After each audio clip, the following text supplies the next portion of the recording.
We're joined on the line right now by another very special guest, a good friend of Breitbart News, Corey Lewandowski. He was President Trump's campaign manager during the course of the roughest parts of the primary when everybody in the political class and the mainstream media and the establishment media all doubted that he was going to make it there, and now he's president of the United States. They were all wrong. Corey was right. Corey, thanks for joining us tonight on Breitbart News Sunday. It is great to be with you, Matt. So we heard from President Trump the other morning, on Friday morning at CPAC, at the American Conservative Union Conservative Political Action Conference. He delivered what I would argue is perhaps maybe even his best speech as president, definitely top three if you include the two speeches before Congress, the State of the Union and the joint session speech in his first couple months as president. He walked through his accomplishments and really issued a call to arms for the conservative movement moving forward. What did you think of the president's speech on Friday morning? I thought the president on Friday was he delivered the type of message which helped him turn the hearts and minds of the American people to show why he's such a great leader. See, if the president doesn't go out and talk about all the victories that he has and that he's achieved in the first 14 months of this administration, the mainstream media won't do it. So he has to do it to call the attention to his success. But more than that, he was self-deprecating. He was on and off the teleprompter, which I happen to love when he's like that. Mm-hmm. He's authentic. He's genuine. That speech on Friday at CPAC showed a side of Donald Trump which invigorates the conservatives. It brings the young people in. They were enamored. He spoke for about 80 minutes, and nobody wanted him to stop. I love the speech at CPAC this week. Mm-hmm. Now, Corey, there was a news story out earlier this week from our friends over at Axios that you had been in the Oval Office. You'd met with the president. I know you meet with him and talk to him on the regular ahead of the speech. Can you tell us, first off, how's he doing? As what can you tell us about you talking with the president? I had the privilege, Matt, and believe me, I know it's a privilege to spend some time talking with the president this week. I never take that for granted. And look, I can tell you I saw him, and he talked a lot about the horrific tragedy which took place down in Florida and what we need to make sure that never occurs again. Talked about hardening our schools so that we don't have these gun-free zones, making sure that there are people who can fight back. He talked a lot about that and a lot about ways to make sure that when we send our children off to school, they come home safe and sound every single day. And he takes that responsibility very, very seriously. But he also talked about how well the economy is doing, and he and I talked a lot about, where the country is going and what I thought. And, he just asked me some questions of where I thought the country was going and where his policies were. And I told him that, the issues that he has focused on, which is the largest tax cut in our nation's history, are paying real dividends. We've seen hundreds of companies and tens of millions of people seeing the dividends in their checks, getting more money in their checks every 2 weeks or every week, and that's so important. Our economy is strong. He's rebuilding our military, and we talked about the difference that a leader like Donald Trump has made in pushing Congress to get things done. And look, what I have said, and what my book has been about, is let Trump be Trump. Give him the opportunity to go out and talk about his message directly to the American people, and when he can do that, he is more successful than ever, in my opinion. And so now, Corey, there's a lot of talk this month that, and President Trump, I think it was last week or the week before, had, done a big panel at the White House where he was talking about different potential tariffs on and quotas with regard to Chinese steel and aluminum dumping. There's a lot of talk that that's going to ramp up here pretty soon. I know that was a huge theme of the 2016 campaign, and I know people are, in our steel and aluminum industries in our Rust Belt across the country are really desperate for more relief. Where do you think he's headed on this? Do you think he's going to move? There's been a lot of reporting out there that he's going to likely go forward with the recommendations as laid out by the Commerce Department. And there's now new reports out that Peter Navarro may be promoted in the White House. He's the author of Death by China, has been advocating for this as well. Do you think that the president moves in that direction where he gets tougher and tougher on the Chinese on this and other fronts? I think so. And what you heard from the president during the campaign and what you've now seen from the president as the president in the last 14 months is an individual who wants to make sure we're manufacturing back here in the United States. And what he has said is if we can't get a fair deal on NAFTA, he's willing to relook at if it is still beneficial to the United States. If we can't get a fair deal, and he engaged on a tariff issue on washing machines and solar and the solar industry. He's going to bring jobs back. And if other countries are dumping their products on U.S. soil because they're subsidizing them, whether that's steel or aluminum or anything else, this president has been very clear. We're going to have fair trade. It's not going to be free trade. It's going to be fair trade. But we're going to have a level playing field. And what I think you'll see the president do is continue to let other countries know that we are the biggest economy in the world, but we're not going to be taken advantage of. And if that means tariffs have to be put in place so that our manufacturers can produce and compete in the global marketplace, this is a president who is putting America first. And it is a huge dichotomy from where the previous administration was. They let other countries take advantage of the fact that they were subsidizing companies and putting their products on our soil. This president is not going to do that. He wants manufacturing to take place in this country, which is American jobs. So if other countries are subsidizing companies to put their products in, steel, aluminum, or other things, this president's going to try and put a stop to it.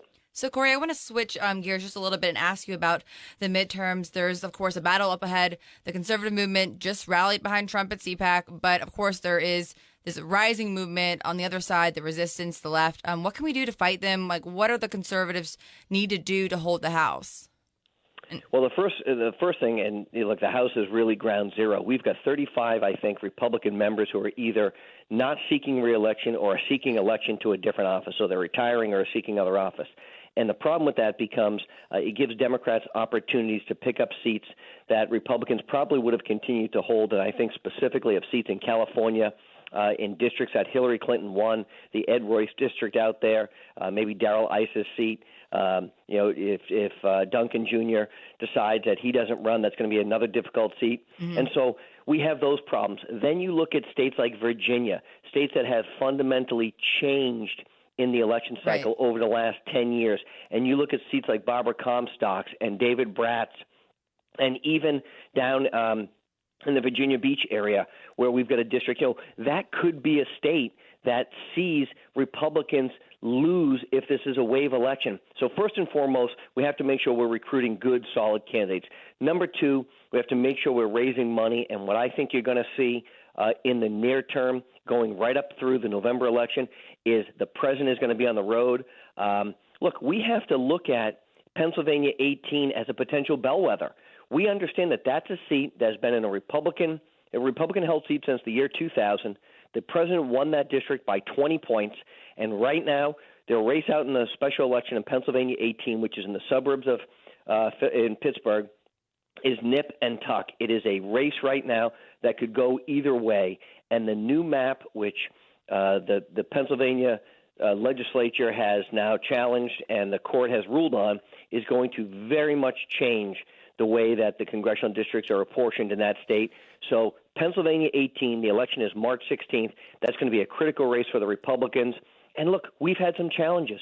We lost in Virginia for the governor's race. We lost in New Jersey for the governor's race. When those things happen, I don't want to say it is a solid indicator of what is to come, but Republicans had better be focused because the Democrats right now are very, very focused.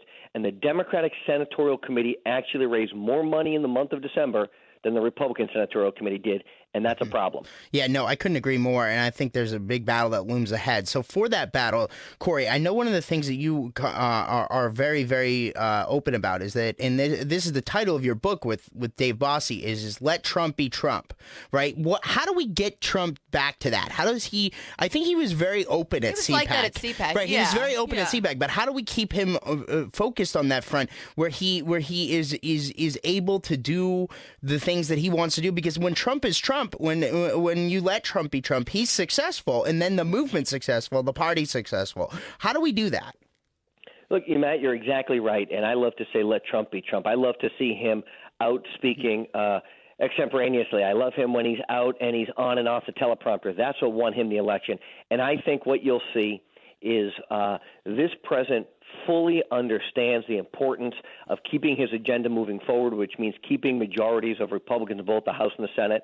And, I don't have any inside information on this, but I think that what you'll see coming down here in the next few months is the president will most likely end up on the road campaigning in key battleground states, in states where you've got competitive Senate races like Ohio and Pennsylvania and North Dakota and Florida, but you also have competitive congressional races. And so you get the 2-for-1. So if you're out campaigning for Lou Barletta, or if you're in Ohio and if he's campaigning for Jim Renacci or whoever he gets involved with, you're also campaigning in congressional districts that are competitive, because the president is the greatest draw. He has really taken over the Republican Party. As you know, we did it by storm. They didn't hand us the keys to the building.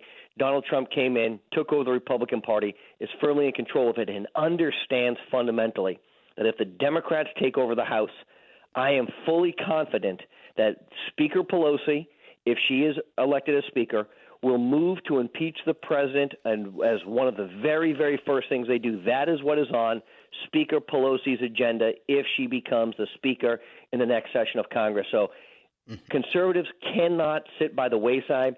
They cannot write off the midterm elections. They cannot decide that they don't want to be involved.